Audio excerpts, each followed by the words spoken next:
Oh, the silence as he stepped inside.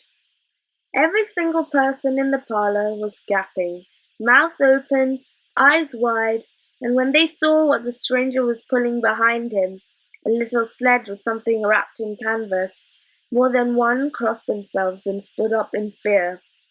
The stranger bowed. "Dr. Kalmenius of Shatsburg at your service," he said, in a harsh, grating voice.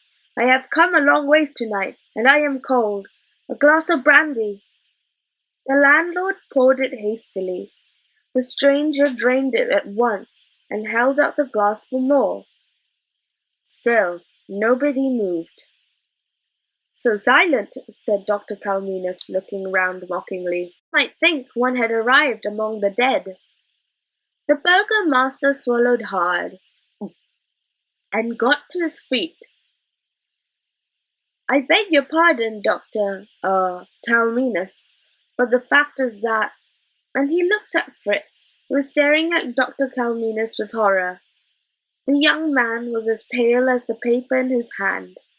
His eyes were nearly starting from his head, his hair was standing on end, and a ghastly sweat had broken out on his forehead. "Yes, my good sir," said Dr. Kalmenius. I said Fritz, and swallowed convulsively, and the burgomaster intervened. "The fact is that our young friend is a writer of stories, doctor, and he was reading us one of his tales when you arrived." "Ah, how wonderful!" said Dr. Kalmenius. "I shall greatly enjoy hearing the rest of your story, young sir. Please don't feel inhibited by my presence. Carry on as if I wasn't here at all." A little cry broke out from Fritz's throat. With a sudden movement, he crumpled all his sheets of paper together and thrust them into the stove, where they blazed up high. "I beg you," he cried, "have nothing to do with this man." And like someone who had seen the devil, he ran out of the inn as fast as he could. Dr. Kalmenius broke into a wild and mocking laugh, and at that several other good citizens followed Fritz's example, and left their pipes and mugs of beer, grabbed their coats and hats, and were off, not even daring to look the stranger in the eye. Herr Ringelmann and the burgomaster were almost the last to leave. The old clockmaker thought he should say something to a fellow craftsman, but his tongue was mute, and the burgomaster thought he should either welcome the imminent Dr. Kalmenius or send him on his way. But his nerve failed, and the two old men took their sticks and hurried away as fast as they could. Little Gretel was clinging to her father, the landlord, watching it all with wide eyes. "Well," said Dr. Kalmenius, "you keep early hours in this town. I'll take another glass of brandy." The landlord poured with a shaking hand, and ushered Gretel out, for this was no company for a child.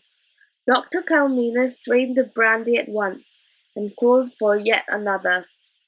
"And perhaps this gentleman will join me," he said, turning to the corner of the bar. For there sat Karl still. In the rush of all the other customers to leave, he had not moved. He turned his glowering face, now flushed with drink and sullen with self-hatred, to glare at the stranger, but he could not meet those mocking eyes, and he dropped his gaze to the floor. "Bring a glass for my companion," said Dr. Kalmenius to the landlord, "and then you may leave us." The landlord put the bottle and another glass on the bar and fled.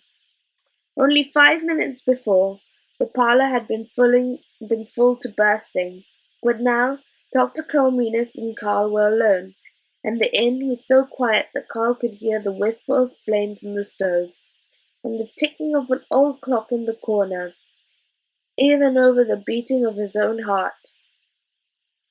Dr. Kalmenius poured some brandy and pushed the glass along the bar.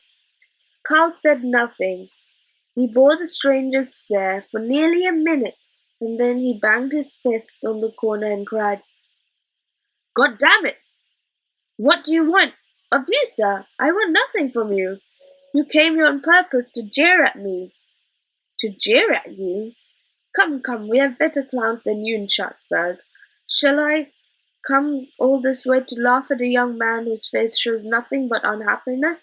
Come, drink up. Look cheerful. It is your morning of triumph tomorrow. Carl groaned, ugh, and turned away. But Dr. Kalmenius' mocking voice continued.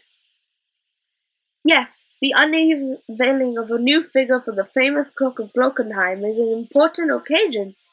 Do you know, I tried to find a bed in 5 different inns before I came here. They were all full up. Visitors from all over Germany, gentlemen and ladies, craftsmen, clockmakers, experts in all kinds of machinery, all come to see your new figure, your masterpiece. Isn't that something to be joyful about? Drink, my friend, drink! Carl snatched the glass and swallowed the fiery liquor. There won't be a figure, he muttered. What's this? I said there won't be a new figure. I haven't made up one. I couldn't. I wasted all my time. When it was too late, I found I couldn't do it. There you are. Now you can laugh at me. Go on. Oh dear, said Miss Dr. Kalmenius solemnly.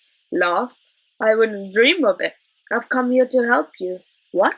You? How? Dr. Kalmenius smiled.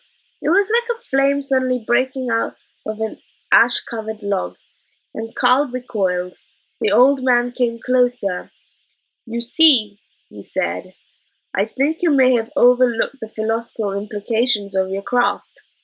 You know how to regulate a watch and repair a church clock, but have you ever considered that our lives are clockwork too? I don't understand, said Carl. We can control the future, my boy, just as we wind up the mechanism in a clock. Say to yourself, I will win that race. I will come first, and you wind up the future like clockwork. The world has no choice to obey. Can the hands of the old clock in the corner decide to stop? Can the spring in your watch decide to wind itself up and run backwards? No! They have no choice, and nor has the future, once you have wound it up. Impossible, said Carl, who was feeling more and more light-headed. Oh, but it's easy. What would you like? Wealth? A beautiful bride? Wind up the future, my friend? Say what you want, and it will be yours. Fame, power, riches. What would you like? You know very well what I want, said Carl. I want a figure for the clock, something to show for all the time I should have spent in making it. Anything to avoid the shame I'll feel tomorrow. Nothing could be easier, said Dr. Kalmenius. You spoke. That is what you wish for. And he pointed to the little sledge he pulled behind him in the parlour.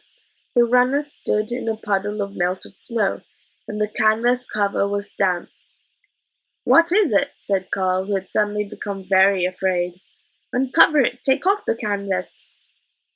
Carl got unsteadily to his feet and slowly untied the rope, holding the cover down. Then he pulled the canvas off. In the sledge was the most perfect piece of metal sculpture he had ever seen. It was the figure of a knight in armour, made out of gleaming silvery metal, holding a sharp sword. Carl gasped at the detail and walked around looking at it from all angles. Every piece of armour plating was riveted in such a way that it would move smoothly over the one below.